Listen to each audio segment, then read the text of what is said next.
Ұлыбритания Еуропалық одақтан шығады. Британдықтардың 52% елдің Еуропалық одақтан шығуын қолдап дауыс берді, ал 48% қарсылық білдірді.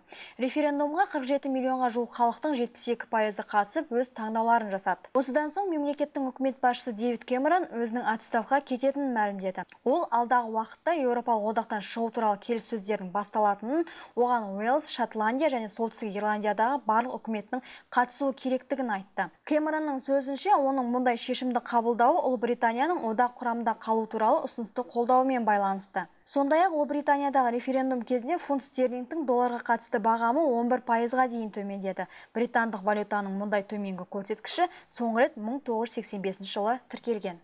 Біріккен Корольдікте жалпы халықтық референдум осымен 3-ші рет өтіп отыр. Ең алғаш британдықтар 1975 жылы елдің Еуропалық экономикалық қауымдасқа мүше болуын қолдап дауыс берген. Ал 2011 жылғы референдум елдегі сайлау жүйесін өзгертуге қатысты болды.